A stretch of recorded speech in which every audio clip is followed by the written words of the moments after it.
at the forefront of politics. Our enemy is Trump. He is the enemy. We gotta unite. If we're not a united party, we lose to Trump. On the front lines of activism. There's certain fights, if we don't engage, they win. This is a fundamental question of who we are. And delivering your daily dose of comedy. Donald Trump, when he had his physical, they had his blood pressure, and mine is higher than his. Oh. And the irony is mine is higher because of him. From the blue wave. We flipped. Enough seats to take control of the House. We control the House. To 2020 and beyond. This is the Dean Obeidallah Show on Sirius XM Progress, Channel 127. And welcome to the show, brothers and sisters of the resistance. Monday, June 3rd, I'm Dean Obeidallah, hoping as always to be your MBFF. I'm on Twitter at Dean Obeidallah. Drop me an email, dean@deanofradio.com. I hope you had a nice weekend. I hope you had some fun, you recharged, you did what you do on the weekend. Whatever it might be. What did I do? I prepared for this show. I worked all weekend just to prepare for this Monday show. Okay, I took some time and relaxed a little. Did write an article for CNN. If you're interested, it's up on my Facebook page, facebook.com/deanofradio, about Donald Trump. We might talk about it later. Praising Franklin Graham, the first day of Gay Pride Month. And Franklin Graham might be the biggest anti-LGBT bigot out there, as one of the leaders of that.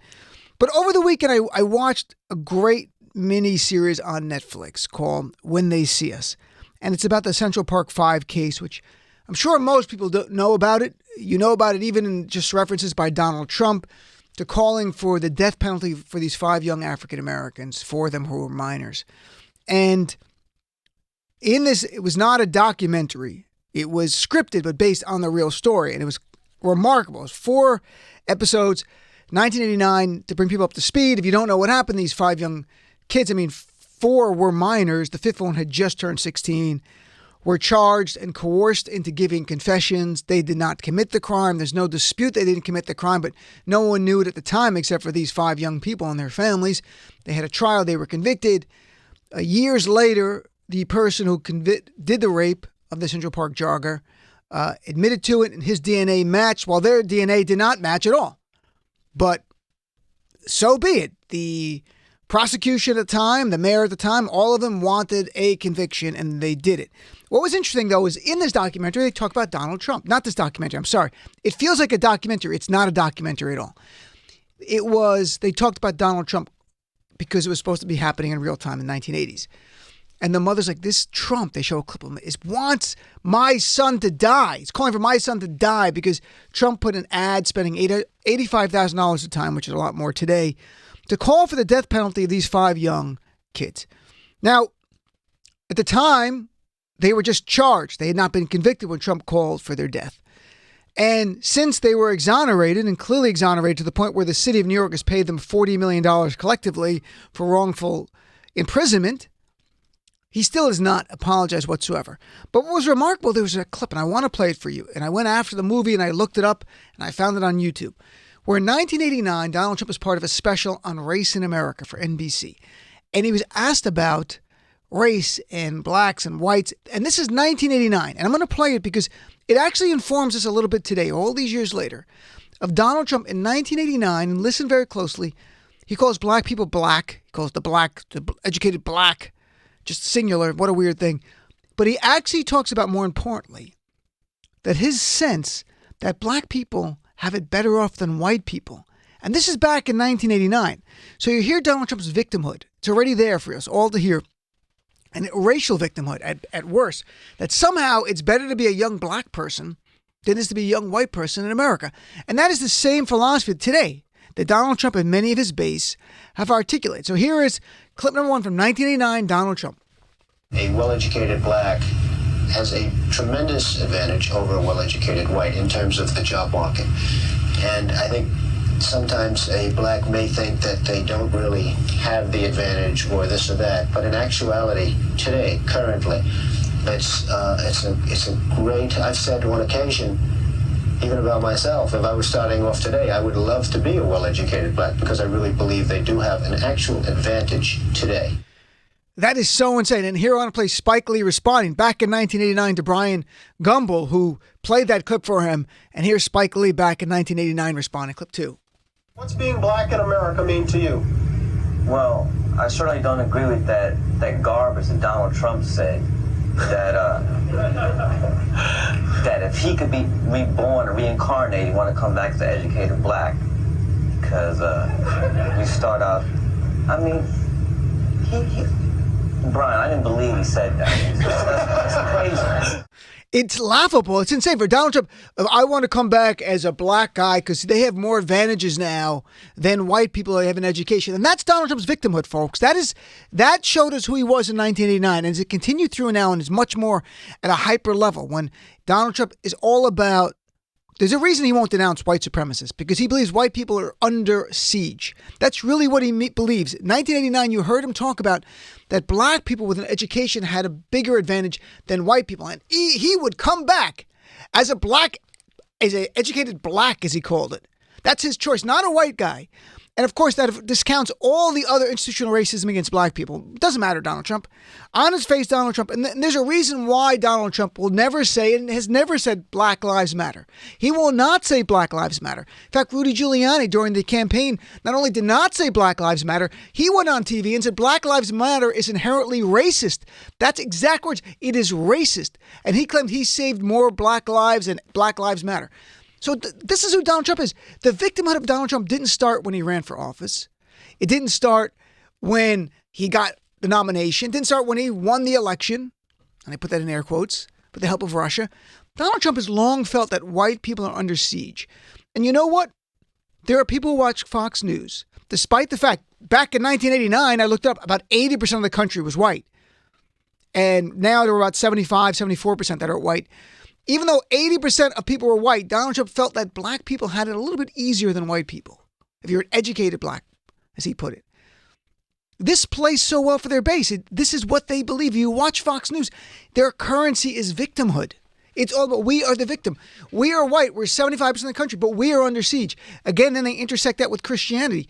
Even though Christianity is the majority faith overwhelmingly in this country, Jewish is like 2%, Muslims like 1%.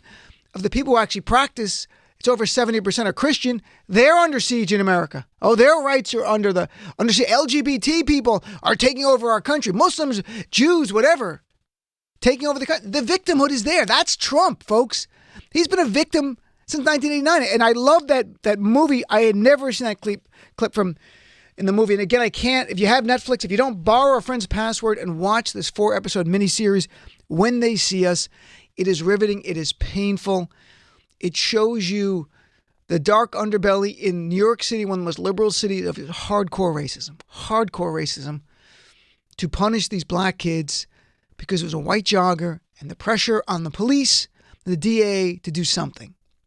And that you got a wrongful conviction of 5 young black kids at the time. In fact, one of them, Yusuf Salam, who I've reached out to, and I don't know if we'll get him on, but he's Muslim. I'm trying to reach out through connections to try to get him on. He was one of the Central Park 5 to come on and talk about it. And now he's a speaker and an author, is an inspirational speaker. Love to have him on, talk about the experience and what he's learned. So we're going to try to get him on. But Trump's victimhood continues. Everything's a victim. I'm a victim because he's a victim. If they do impeachment, if they don't do impeachment, he's a victim. If they do impeachment, he's a victim. We've debated the idea of impeachment so much. People want to call about that in a second. I want to go through London. I just want to share quickly poll numbers which show everything we've discussed on this show is being seen and represented in the new poll. New CNN poll Sunday. The amount of Democrats who now want impeachment is climbed to 76%. 76. That's the highest we've seen in any poll of Democrats who want impeachment inquiry to begin. Overall, of all Americans, the number has gone up from 37% to 41% of Americans. The key is going to be getting independent voters. Right now, 35% of independent voters favor impeachment. We got to get that number up. You know, we're all on board as Democrats. Republicans, forget it. If we get independents up to 45, 50%, I think even Speaker Pelosi would be on board with it. And right now, by the way, as of today, we just heard 58 House Democrats have now come out in favor of an impeachment inquiry. And what's remarkable, I looked historically here, right now 41% of Americans support impeachment of Donald Trump. In 1973, in the early times of Watergate, only 19% of Americans supported impeachment of Richard Nixon. By the summer of 1974, it reached the high 50s. But what's remarkable in a way is that we are actually at 41%. We haven't even begun the hearings. When they got to the mid-50s, high 50s of Americans who wanted impeachment of Nixon, they already were in the middle of their hearings. We're at 41% now without any hearings. So more Americans are paying attention to this than some would have thought or believed. And Bill Clinton, to give even more point of view here, Bill Clinton, right before they began the impeachment hearings of Bill Clinton, in the fall of 1998, only 29% of Americans thought he should be impeached versus 67%. So look at this in perspective. You had only 29% of Americans thought Clinton should be impeached on the eve of impeachment hearings. Of Richard Nixon, on the eve of impeachment hearings, there was only about 30%. And right now with Trump, you're at 41%, which is remarkable. So here's Trump, though, today. His victimhood continues. It's always victim, victim, victim. He lands in the UK. He's there with the Queen. I feel bad for the Queen. There's a picture of them. I tweeted out at Dino Vidala if you want to see it. Melania looks happy. She looks so happy. Like, I am princess, finally. She looks really happy. You got the Queen looking like, I can't believe I'm sitting next to Trump. Prince Charles, he looks happy, and his wife look happy, and Trump looks miserable. He's sort of like, Sean Hannity, help me, get me out of this. I can't do this anymore. And he lands and he immediately begins attacking from the UK, CNN, bizarrely tweeting, just arrived in the United Kingdom. The only problem is that CNN is the primary source of news available from the US. After watching it, I turned it off. All negative, fake news. Why does owner AT&T, and by the way, AT&T now owns CNN. He said, then he calls for a boycott of AT&T. This is unreal. I believe that if people stopped using or subscribing to AT&T, they would be forced to make big changes at CNN, which is dying anyway. So unfair, so bad. Unfair. Victim. The guy he wants to come back is an educated black, as he put it in 1989. He's a victim. Remember when President Obama called for a boycott of Fox News' parent company because they dared to report and criticize him? No, I don't either. Of course not. No normal human being calls for a boycott of the parent company of an American cable network because you don't like the reporting. What got under Trump's skin, though, is that there's been a series of protests to Donald Trump being there. Some in the forms of street action, some in the forms of article. Yesterday, the mayor of London, Sadiq Khan, who already has fought with Trump back and forth. Sadiq Khan is a Muslim, so Trump already's got issues with him. He's brown, even more of issues with him. He wrote an article, Sadiq Khan, for The Guardian Sunday. I'll read a little bit about it. It starts with praising the very fine people on both sides when torch-wielding white supremacists and anti-Semites march the streets, clashing with anti-racist campaigners, threatening to veto a ban on the use of rape as a weapon of war, setting an immigration policy that forcefully separates young children from their parents at the border, the deliberate use of xenophobia, racism, and otherness as an electoral tactic, introducing a travel ban to a number of predominantly Muslim countries, lying deliberately and repeatedly to the public. He goes on to say, no, these are not actions of European dictators of the 1930s and 40s, nor the military juntas of the 70s and 80s. I'm not talking Vladimir Putin or Kim Jong-un. These are the actions of the leader of our closest ally, the President of the United States of America. And he added, Trump uses the same divisive tropes of fascists of the 20th century to garner support, and said, I suspect that this state visit will one day we will look back on with profound regret and acknowledge that we were on the wrong side of history. And he concludes with a call for all of us. History teaches us of the danger of being afraid to speak truth to power and the risk of failing to defend our values from the rise of the far right. At this challenging time in global politics, it is more important than ever that we remember that lesson. That means speak out. Speak out more than ever. Risk what you have to. Donald Trump is a threat to our... He didn't write this. I'm adding this part based on what Sadiq Khan is telling you. These are the stakes for us. People took to the streets. They're going to fly the huge baby Trump balloon, which gets under Trump's skin. And the organizer wrote an article for another UK publication, writing, we're flying the Trump baby blimp again because the U.S. president doesn't deserve our respect. And she wrote, we know Trump isn't a joke. He's responsible for rampant xenophobia, sexism, and transphobia, and the creeping rise of far-right politics. His climate denial and persistent facilitation of the fossil fuel industry is a death sentence for communities in the global south. But if flying a balloon caricature is what gets under his skin, then that's exactly what we're going to do. Then here's one of my favorite protests. Some young guy's 19 years old. His family owns a big piece of land near an airport where Trump's going to land in the UK.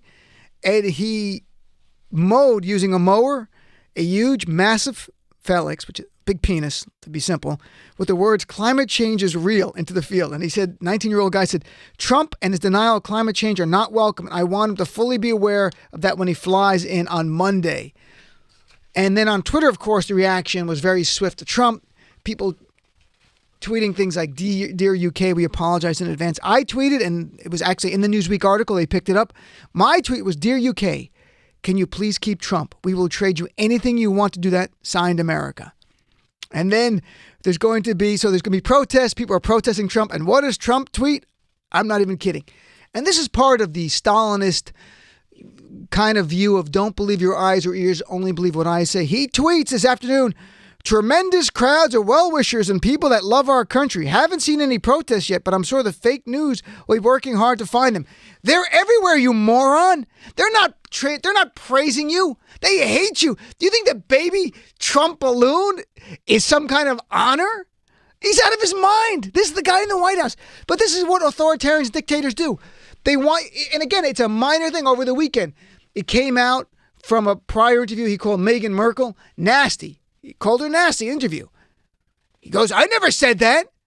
They released the audio. He says nasty in it. And he still goes, "Fake news, CNN." It was BBC and others reporting.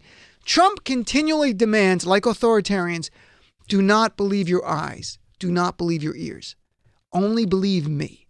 And what is sad is there's a swath of this country who does that. I'm not going to call them stupid. I think they want an authoritarian leader.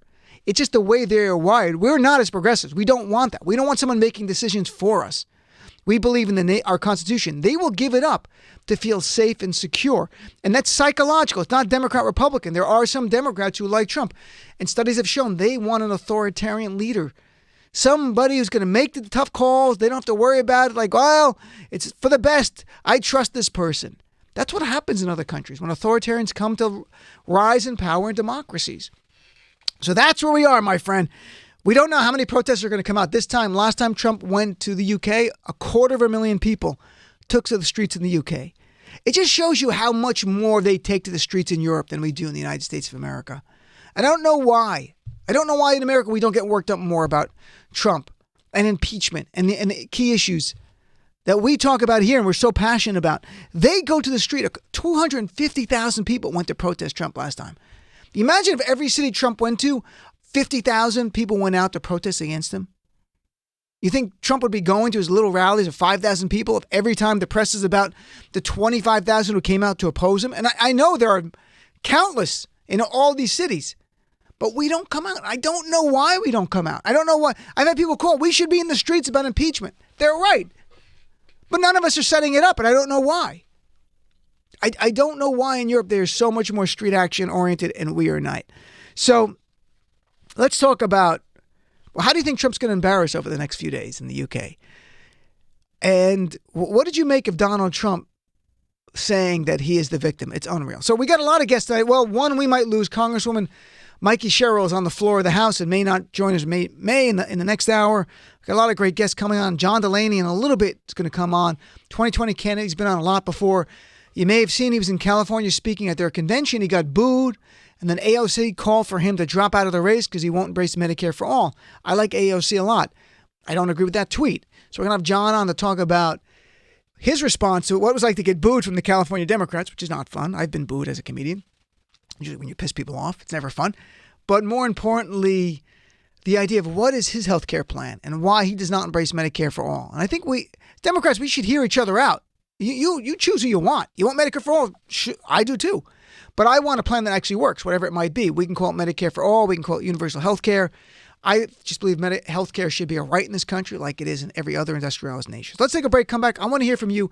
866-997-4748. You're my guest for the next little bit. And then in the next part of the hour, again, you'll be my guest. So let's take some calls now, though. 866-997-4748. You're listening to the Dean Obeidallah Show, where we crush Trump's lies every single day. On Sirius XM Progress 127.